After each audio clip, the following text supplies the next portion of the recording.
Hello friend, जय हिंद। कैसे हो आप सब? आई होप आप सभी स्वस्थ होंगे, मस्त होंगे और आपकी पढ़ाई भी अच्छी चल रही होगी। जैसा कि आप लोग देख रहे होंगे, आज हम लोग चर्चा करेंगे 61 नंबर क्वेश्चन से। इसके पहले 3 पार्ट में 60 नंबर तक क्वेश्चन कवर हो गए। जल्दी से आप वीडियो को लाइक कर दीजिए और हम देखते हैं क्वेश्चन नंबर 61 क्या है। पहला क्वेश्चन लिखा हुआ निम्नलिखित में से कौन सी तरंगों को ध्रुवित नहीं किया जा सकता है। पहला लिखा है रेडियो, फिर लिखा है पराबैंगनी, फिर लिखा है अवरक्त, फिर लिखा हुआ पराश्रम। यानी कौन सी वो तरंगे हैं जिनको ध्रुवित नहीं किया जा सकता। तो ऑप्शन इसका डी सही हो जाएगा, पराश्रव तरंग। यानी पराश्रव तरंगों को ध्रुवित नहीं किया जा सकता। नेक्स्ट क्वेश्चन देखिए 62 नंबर लिखा है परम शून्य को किस प्रकार परिभाषित किया जाता है। पहला लिखा है वह तापमान जिस पर सब आणविक गति बंद हो जाती है। फिर लिखा है जिस पर जल 298 केल्विन पर उबलता है। फिर लिखा है जिस पर तरल हीलियम उबलता है। और फिर लिखा है जिस पर आयतन शून्य हो जाता है। इसका ऑप्शन पहला सही हो जाएगा, यानी वह ताप जिस पर सब आणविक गति बंद हो जाती है उसको हम लोग कहते हैं परम शून्य ताप। ऑप्शन ए इसका सही हो जाएगा। नेक्स्ट क्वेश्चन देखिए 63 नंबर लिखा है दो सदिश बराबर होते हैं यदि केवल उनके आकार एक समान है, केवल उनकी दिशाएं एक हो, उनके आकार और दिशा दोनों एक हो। फिर लिखा आकार एक हो किंतु दिशाएं विपरीत हो। ध्यान से समझो, कह रहा है दो सदिश बराबर होते हैं यदि उनके आकार और दिशा दोनों एक हो, तब वो सदिश बराबर कहे जाएंगे। यानी साइज में भी सेम हो, आकार यानी और दिशा दोनों की एक हो, तब वो कहे जाएंगे सदिश बराबर सदिश। नेक्स्ट क्वेश्चन देखिए 64 नंबर लिखा हुआ है यदि पृथ्वी के घूर्णन की गति बढ़ जाती है तो शरीर का वजन घट जाएगा, बढ़ जाएगा, वही रहेगा, घट या बढ़ सकता है। ध्यान से समझिए बात को। कह रहा है यदि पृथ्वी के घूर्णन की गति यानी जो पृथ्वी अपनी घूर्णन गति कर रही है यदि वो बढ़ जाए तो शरीर का वजन घट जाएगा। बिल्कुल बात सही, पहला ऑप्शन सही हो जाएगा। नेक्स्ट क्वेश्चन देखिए 65 नंबर लिखा है निम्नलिखित में से क्या विद्युत रोधी। यानी विद्युत रोधी क्या? पहला लिखा तांबा, फिर लिखा लकड़ी, फिर लिखा पारद, फिर लिखा एल्यूमिनियम।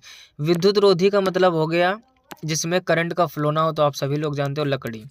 लकड़ी में भी अगर ऑप्शन लकड़ी के साथ सूखी लकड़ी देता तो फिर लकड़ी न क्लिक करके हम लोग सूखी लकड़ी को सही करते हैं। यानी सूखी लकड़ी विद्युत रोधी होती है। अगर वो लकड़ी गीली है तो विद्युत रोधी नहीं होती, उसमें भी करंट का फ्लो हो जाता है। नेक्स्ट क्वेश्चन देखिए 66 नंबर लिखा है किस कारण से वायु के बुलबुले तरल पदार्थ में उठते हैं। पहला लिखा पृष्ठ तनाव और आसंजन, फिर लिखा श्यानता और उत्प्लवन, फिर लिखा तरल पदार्थ पर वायु प्रभाव और उत्प्लवन, फिर लिखा उत्क्षेप और पृष्ठ तनाव। तो इसका ऑप्शन आपका बी सही हो जाएगा, श्यानता और उत्प्लवन। ध्यान से समझिए, कह रहा किस कारण से वायु के बुलबुले तरल पदार्थ में उठते हैं, तो वो श्यानता और उत्प्लवन के कारण उठते हैं। नेक्स्ट क्वेश्चन देखिए 67 नंबर लिखा हुआ है तरल पदार्थ के क्वथनांक यानी बॉइलिंग पॉइंट पर खाली स्थान तापमान बढ़ता है। फिर लिखा है वायुमंडलीय दाब बढ़ता है, फिर लिखा तापमान नियत रहता है, फिर लिखा वाष्प दाब घटता है। क्वेश्चन आपसे पूछा गया तरल पदार्थ के क्वथनांक पर क्या होता है, तो तापमान नियत रहता है। जो तरल पदार्थ है उनके क्वथनांक पर तापमान नियत रहता है। नेक्स्ट क्वेश्चन देखिए 68 नंबर, यहाँ पर दो ऑप्शन दिए, दो ऑप्शन नेक्स्ट स्लाइड में होंगे, देखते हैं। पहले ही लिखा हम बिना फिसले पृथ्वी पर चलने में क्यों सक्षम है। यानी जब हम लोग पृथ्वी पर चलते हैं और फिसलते हैं, पहले लगा गुरुत्वाकर्षण बल के कारण, फिर लिखा घर्षण बल के कारण। बिल्कुल बात सही है, दूसरा ऑप्शन सही हो जाएगा इसका, घर्षण बल के कारण। यानी घर्षण बल वो कारण है जिसके कारण हम लोग पृथ्वी पर चलते हैं और बिना फिसले हुए। नेक्स्ट क्वेश्चन देखिए 69 नंबर, नेक्स्ट क्वेश्चन देखिए 69 नंबर लिखा है जिस प्रघटना ने प्रकाश के अनुप्रस्थ स्वरूप को स्थापित किया है वह घटना क्या है। पहला लिखा है परावर्तन, फिर लिखा है व्यतिकरण, फिर लिखा है विवर्तन और फिर लिखा हुआ है ध्रुवीकरण। तो इसका ऑप्शन आपका डी सही हो जाएगा, यानी ध्रुवीकरण। नेक्स्ट क्वेश्चन देखिए 70 नंबर लिखा है प्रत्यावर्ती धारा AC को दिष्ट धारा में बदलने के लिए किस युक्त का प्रयोग किया जाता है। पहला लिखा हुआ एमीटर, फिर लिखा हुआ गैल्वेनोमीटर, फिर लिखा हुआ रेक्टिफायर, फिर लिखा हुआ ट्रांसफार्मर। तो इसका ऑप्शन आपका सी सही हो जाएगा, रेक्टिफायर। रेक्टिफायर एक ऐसी युक्ति है जो AC को DC में बदल देता है। नेक्स्ट क्वेश्चन देखिए 71 नंबर लिखा है बुरादे से ढकी हुई बर्फ जल्दी से क्यों नहीं पिघलती। पहला लिखा है बुरादा हवा को बर्फ तक नहीं जाने देता, फिर लिखा बुरादा पानी को सोख लेता है, फिर लिखा बुरादा ऊष्मा का कुचालक है, फिर लिखा बुरादा ऊष्मा का सुचालक है। ऑप्शन इसका तीसरा सही हो जाएगा, यानी जो बुरादा है वो ऊष्मा का कुचालक है, इस वजह से बुरादे से ढकी हुई बर्फ जल्दी से नहीं पिघलती। गांव में देखा होगा आप लोगों ने, जिसके यहाँ बर्फ आती है शादी ब्याह कामकाज में, उसको भूसे में लगा दिया जाता है ताकि वो जल्दी ना पिघले। क्यों? क्योंकि बुरादा या भूसा ये सब ऊष्मा के कुचालक है, इस वजह से। नेक्स्ट क्वेश्चन देखिए 72 नंबर, लिखा तारे चमकते हैं किंतु ग्रह नहीं चमकते क्योंकि। पहला लिखा है वे स्थिर प्रबलता का प्रकाश उत्सर्जित करते हैं। फिर लिखा है वह उनकी पृथ्वी से दूरी समय के साथ परिवर्तित नहीं होती। फिर लिखा है वे पृथ्वी से अत्यधिक दूरी पर हैं और परिणाम स्वरूप प्रकाश की प्रबलता में कमी हो जाती है। फिर लिखा है वे पृथ्वी के करीब हैं इसलिए उनसे अधिक प्रकाश मिलता है और प्रबलता में यदि छोटे मोटे परिवर्तन होते भी हैं तो वे नजर नहीं आते। क्वेश्चन आप फिर से समझ लीजिए एक बार। कह रहा है तारे चमकते हैं किंतु वह ग्रह नहीं चमकते क्योंकि।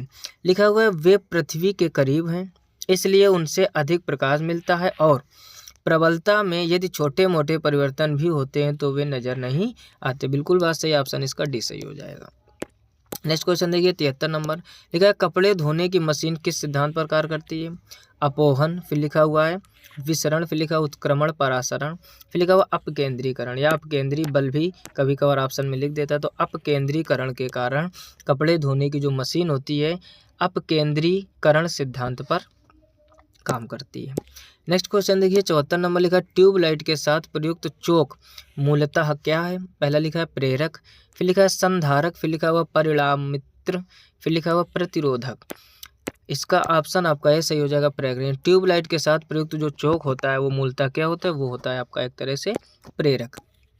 नेक्स्ट क्वेश्चन 75 नंबर, लिखा क्यूरी किसकी यूनिट है। पहला लिखा हुआ रेडियो धर्मिता, फिर लिखा गामा किरणों की ऊर्जा, फिर लिखा हुआ गामा किरणों की तीव्रता, फिर लिखा हुआ कार्य फलन। इसका ऑप्शन आपका ए सही हो जाएगा रेडियो धर्मिता। यानी पूछा गया क्यूरी किसकी यूनिट है, तो क्यूरी आपकी रेडियो धर्मिता की यूनिट है। नेक्स्ट क्वेश्चन देखिए 76 नंबर, लिखा प्रकाशीय फिल्टर का उद्देश्य क्या है। पहला लिखा है विभिन्न रंगों के प्रकाश को परावर्तित करना, फिर लिखा हुआ प्रकाश को घटक रंगों में छितराना, फिर लिखा है विभिन्न रंगों के प्रकाश का अपवर्तन करना, फिर लिखा है विभिन्न रंगों के प्रकाश का संचारण या समावेशन करना। तो इसका ऑप्शन आपका डी सही हो जाएगा, यानी विभिन्न रंगों के प्रकाश का संचारण या समावेशन करना। नेक्स्ट क्वेश्चन देखिए 77 नंबर, लिखा ओजोन जिन शक्तिशाली विकिरणों को सोख कर जीवमंडल को सुरक्षा प्रदान करती है उन्हें क्या कहते हैं। पहला लिखा इंफ्रारेड, फिर लिखा हुआ गामा किरणें, फिर लिखा अल्ट्रा वायलेट किरणें, फिर लिखा हुआ एक्स रेज यानी एक्स किरणें जिसको हम लोग बोलते हैं। तो इसका ऑप्शन आपका सी से हो जाएगा अल्ट्रा वायलेट किरणें। नेक्स्ट क्वेश्चन देखिए 78 नंबर, लिखा हुआ है पृथ्वी के वायुमंडल की अनुपस्थिति में आकाश कैसा प्रतीत होता है। यानी पृथ्वी पर वायुमंडल है इस वजह से आकाश हमको नीला दिखाई देता है। अगर ये वायुमंडल ना होता तो कैसा दिखाई देता, तो काला दिखाई देता, क्योंकि वायुमंडल के कारण ही नीला दिखाई देता है और इसका मुख्य कारण है प्रकीर्णन। प्रकीर्णन क्या होता है, वायुमंडल के कणों द्वारा प्रकाश ऊर्जा को अवशोषित कर पुनः विकिरित करने की प्रक्रिया को हम लोग क्या कहते हैं, प्रकीर्णन। आकाश में या आकाश का नीला दिखाई देना प्रकीर्णन पर आधारित। अगर वायुमंडल पृथ्वी पर ना होता तो कैसा दिखाई देता, काला। कई बार कंपटीशन में क्वेश्चन बना है कि चंद्रमा से आकाश कैसा दिखाई देता, तो काला। अंतरिक्ष से आकाश कैसा दिखाई देता है, वो भी काला। नेक्स्ट क्वेश्चन देखिए 79 नंबर, 79 नंबर लिखा हुआ किस वृत्ताकार वक्र मार्ग पर घूमने वाली कार पर किस प्रकार का बल काम करता है। पहला लिखा अपकेंद्रीय बल, फिर लिखा हुआ सहसंजक बल, फिर लिखा अभिकेंद्रीय बल, फिर लिखा गुरुत्वाकर्षण बल। इसका ऑप्शन सी सही हो जाएगा अभिकेंद्रीय बल। नेक्स्ट क्वेश्चन देखिए 80 नंबर, लिखा है ध्वनि तरंगों की गूंज के लिए कौन सा कारण जिम्मेदार होता है। पहला लिखा परावर्तन, फिर लिखा अपवर्तन, फिर लिखा व्यतिकरण, फिर लिखा हुआ ध्रुवीकरण। तो इसका ऑप्शन आपका ए सही हो जाएगा परावर्तन। यानी कह रहा है ध्वनि तरंगों की गूंज के लिए कौन सा कारण जिम्मेदार होता है, तो वो है आपका परावर्तन। नेक्स्ट क्वेश्चन देखिए 81 नंबर, लिखा है दूर से चमकते पिंड के तापमान को किस यंत्र से निर्धारित करते हैं। पहले लिखा है पारद थर्मामीटर, फिर लिखा हुआ गैस थर्मामीटर, फिर लिखा है पायरोमीटर, फिर लिखा हुआ रंगीन थर्मामीटर। तो सूर्य के प्रकाश का ताप किस पे नापते हैं, वो भी पायरोमीटर होता है आंसर। और कह रहा है दूर से चमकते पिंड के तापमान को किस यंत्र से निर्धारित करते हैं, पायरोमीटर। यानी जो बहुत दूर ग्रह हैं हमारे या कोई भी पिंड है, अगर उसका टेम्परेचर नापना है तो उसके लिए हम लोग पायरोमीटर का उपयोग करते हैं। क्वेश्चन देखिए 82 नंबर, लिखा है ऊर्जा सूर्य से पृथ्वी की ओर किस प्रकार यात्रा करती है। पहला लिखा चालन, फिर लिखा संवहन, फिर लिखा विकिरण और फिर लिखा नियमन। तो इसका ऑप्शन आपका सी सही हो जाएगा विकिरण। नेक्स्ट क्वेश्चन देखिए 83 नंबर, लिखा है निम्नलिखित में से किस प्रक्रिया में अणुओं की वास्तविक गति के माध्यम से उच्च तापमान से निरंतर तापमान को ऊष्मा का संचरण होता है। बहुत ही अच्छा क्वेश्चन है, वेरी इंपॉर्टेंट कर लीजिए, कई बार एग्जाम में आ चुका है। पहला लिखा चालन, फिर लिखा संवहन, फिर लिखा विकिरण, फिर लिखा चालन और संवहन दोनों। तो इसका ऑप्शन आपका बी सही हो जाएगा, संवहन। फिर से पढ़ लीजिए, कह रहा है निम्नलिखित में से किस प्रक्रिया में अणुओं की वास्तविक गति के माध्यम से उच्च तापमान से निम्न तापमान को ऊष्मा का संचरण होता है, तो वो होता है आपका संवहन। नेक्स्ट क्वेश्चन देखिए 84 नंबर, लिखा बिजली के हीटर में कौन सी सामग्री प्रयुक्त होती है। पहले लिखा टंगस्टन, फिर लिखा नाइक्रोम, फिर लिखा पीतल और फिर लिखा इस्पात। तो इसका ऑप्शन आपका बी सही हो जाएगा, नाइक्रोम।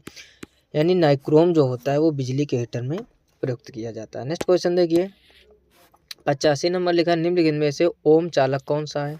पहले लिखा जर्मेनियम, फिर लिखा सिलिकॉन, फिर लिखा कार्बन, फिर लिखा वो सिल्वर। तो ऑप्शन इसका डी सही हो जाएगा, सिल्वर। यानी जो सिल्वर होता है ये ओम चालक होता है। नेक्स्ट क्वेश्चन देखिए 86 नंबर, लिखा एनीमोमीटर से दिए गए विकल्पों में से क्या मापा जाता है। पहला लिखा वेग, फिर लिखा हवा का द्रव्यमान, फिर लिखा हवा की गति, फिर तापमान। जो हवा की गति होती है वो एनीमोमीटर से नापी जाती है। ऑप्शन सी इसका सही हो जाएगा। नेक्स्ट क्वेश्चन देखिए 87 नंबर, लिखा हुआ कमानी तुला किस सिद्धांत पर काम करती है। पहले लिखा है बॉयल का नियम, फिर लिखा हुक का नियम, फिर लिखा हुआ बर्नौली सिद्धांत, फिर लिखा पास्कल नियम।